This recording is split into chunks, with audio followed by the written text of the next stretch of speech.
My name is Carlos Ellis. I am the Equipment and Facilities Coordinator here at Empire Scaffolding Services, a division of Technical Corporation.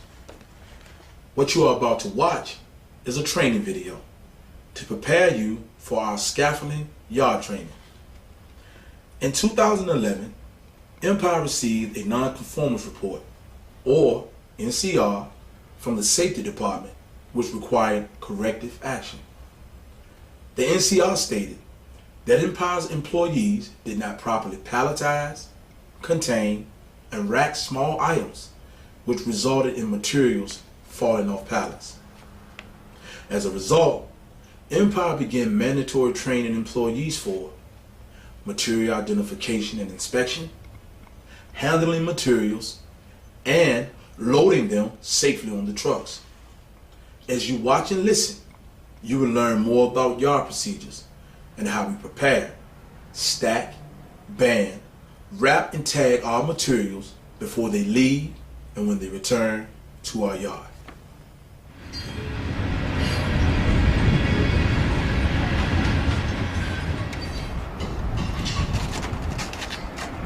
The first thing you must always remember when entering Empire Scaffolding Yard is to have on your personal protection equipment, or PPE. That would be your hard hat, safety glasses, gloves, and steel-toe boots.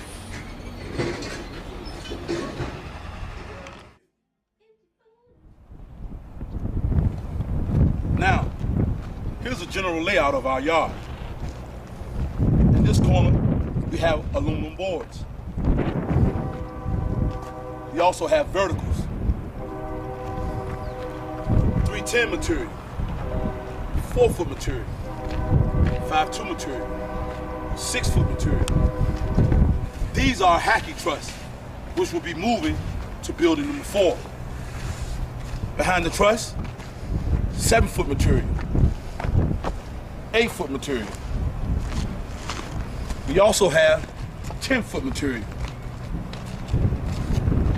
These are metal plank, which go with the verticals that I talked about earlier.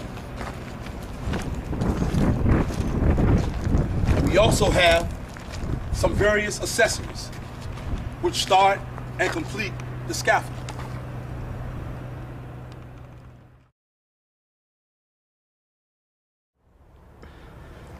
Now let's talk about stacking.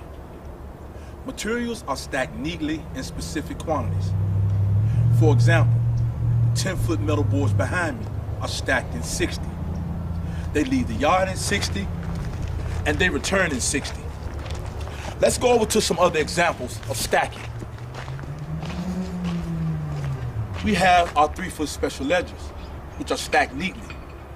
As you can see, we have a tag. The tag helps to identify the material, the quantity, and when it was last counted. We also have another example of our 3-foot special bracket. The tag helps to identify the material, the quantity, and when it was last counted.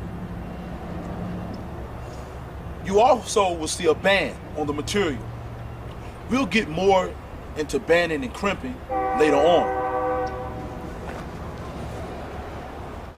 The 3-foot ledgers are painted pink and orange.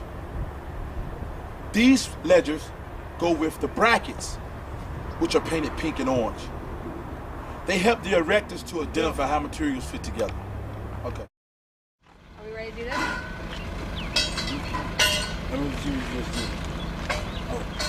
Now, let's talk about pick lists, deliveries, and returns. A pick list is a list of material generated in the office and then given to the yard.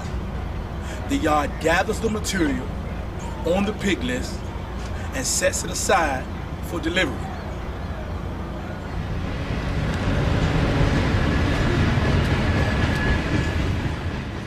At this point, the material has been picked, staged, and set aside for delivery. The yellow tape indicates that the material has been picked and ready to be delivered. As we discussed earlier, The material is wrapped, banded, and tagged. A copy of the pig list has been enclosed and will be used for a packing list.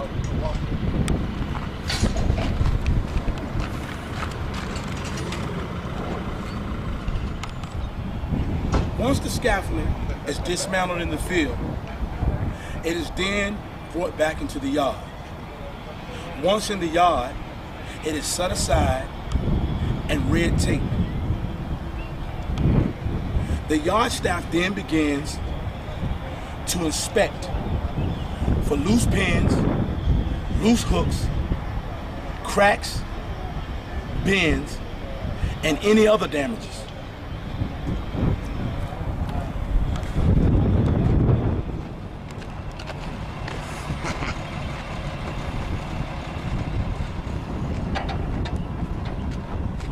I hope this video has been helpful in providing you a good idea of how we perform our yard duties, from getting a brief history of this division, a quick walkthrough of the yard, stacking and tagging in the racks, banding and wrapping materials, staging in the yard, use of the packing slips, to returns and material inspection.